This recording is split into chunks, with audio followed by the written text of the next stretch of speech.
Spectre is the latest Bond offering directed by Sam Mendes, coming off the critical success of Skyfall, starring the increasingly bored-looking Daniel Craig as the apparently charismatic and charming secret agent. Like with most Bond movies, it involves car chases, secret codes and funky gadgets. Like with most Bond movies, there are over-the-top villains, love interests, secret layers and the fate of the world at stake. But unlike most Bond movies, Spectre is exceptionally boring. Craig, for starters, really needs to go. He was great in Casino Royale, but then became increasingly static and dreary as the films went on, up to a point where the wooden plank from Ed, Edd n Eddy provides more charm. It has honestly come to a point where his performances as Bond are harming the films, giving me incentive to absent-mindedly yawn throughout this movie and gradually drift off as it went along. The film itself doesn't help. The colours are so washed out and void of any personality, a common trend in today's age with directors senselessly faffing about with colour correction and camera lenses. Remember that terrific looking skyscraper fight from the last film? Well, don't get your hopes up because there's nothing that good looking in this film. The cinematography in this film was painfully irritating. The director of photography needed to be fired as soon as they saw the first dailies because it is an irrational habit the film has to have huge chunks of the screen out of focus. I don't know what Mendes was going for, but it is distracting when, for example, a character is sitting in the foreground taking up most of the screen, but the camera is focused on a character in the background. So what we get is a huge pixelated blob on the screen and a concentrated minuscule point of focus in the back.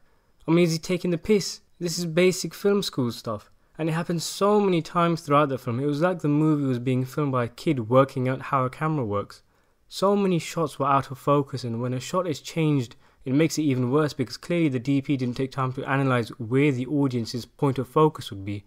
Because you'd be looking at the top left hand side of the screen, because that's the only place that you can see clearly, and then in the next shot the blur would be in the top left hand corner of the screen and your eyes would be frantically searching for what you're supposed to be looking at, which was especially infuriating in the quick cut filled action scenes. Speaking of the action scenes, how boring were they? I'll give you the opening helicopter fight. That was actually pretty good, and there was a particular part where the chopper moved in such a way that I actually got butterflies in my stomach. But aside from that, just like the plot, the characters, the colours, it was just dull. There was nothing of any note. Take the car chase in the middle of the film between Bond and Batista. It felt like a Friday night ride around the city, not a life and death hunt. Bond even has enough time to phone up Moneypenny whilst getting chased, sluggishly asking her to search for things in order to lethargically plod the plot along. He's in the middle of a high-speed pursuit. I mean, come on. Surely the worst offence of this film is the plot and everything that comes with it. They recycle the story from the last one by having someone who shares the past of James Bond and has decided to become a villain and exact revenge. It also turns out that the villains from the previous films are working under one evil, shady organisation called Spectre. Okay, there's nothing wrong with that. I dig the conspiracy angle and it is something that was done before. But in the Connery era, the reveal of Spectre was well built up throughout several movies until we finally see the man in charge of it all. But what they've done in this movie is essentially clumsily retcon the last three movies and remove the emotional impact of Silva and M's arc from Skyfall. There's loads of holes regarding the Spectre organisation connection and very little spy work is done from Bond and co. He ambles from set piece to set piece, picking up a name which Moneypenny Googles for him until he ends up at the evil villain's lair, who happens to be Ernst Starver Blofeld, reintroducing a famous Bond villain of the past. And I can't believe I'm saying this, but it turns out his dad adopted Bond after James's parents died and treated him well, and Blofeld got jealous and killed his own dad, after which he became an evil maniac bent on revenge. And all of the stuff that's happened since the Bond films were rebooted is simply Blofeld messing with Bond being, as he puts it, the author of all his pain. There's just so much wrong with this. Blofeld as Bond's long-lost brother. Are you taking the piss?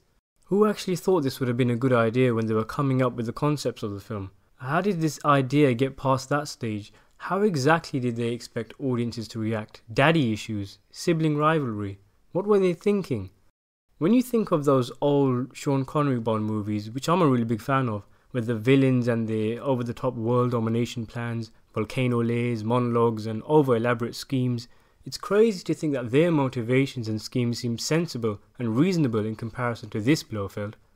What was the point of even having the reveal that the villain's name was Blofeld and not whatever they called him throughout the beginning and middle of the film? What does it actually add to the movie? It is a shame because Waltz is a pretty good actor, but they gave him absolutely nothing in this film, and he comes off as completely harmless and a little bit slow. There's a lot of other contrived things going on too, like a magical ring that connects all the previous Bond baddies, Blofeld's torturing of Bond in a pair of slippers with some computer needles, which was supposed to be so painful that it affects his balance, his memory, his motor skills, but it pretty much does nothing, as seconds later he escapes and is able to shoot down bad guys effortlessly before they've even raised their guns. Blofeld must have gotten construction plans for his base from Emperor Palpatine, seeing as though Bond destroys it by just shooting one pipe. And Ernst also has the ability to teleport to London hours after he's blown up and conjure a ridiculously convoluted maze game for Bond instead of, just killing him. The script is just an absolute shambles. Nothing works. The love interest side plot is hilariously inept too. The girl in this film even goes as far as to mock the trope, saying something like, "Is this the part where I'm supposed to fall in your arms?" And then minutes later she does exactly that. Then she's all like, "Oh, take me with you." Then it's, "Oh, I can't come with you. This life is bad." This whole film was just all over the place. The dialogue is completely flat and fails to keep the film interesting. Away from Bond's adventures all over Europe, in London, M and a new guy, C, butt heads over the relevance of the 00 program.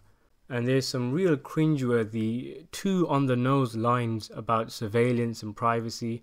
They couldn't even leave the good lines alone. For instance, M counterattacks an insult from C by saying, "I guess we all know what C stands for," which gave me a chuckle because you obviously know what he's thinking of. And then he follows it up with "careless," which was a bit of an awkward tumbleweed moment. I thought Skyfall was contrived with the convenient subway trains and such, but this movie just goes too far.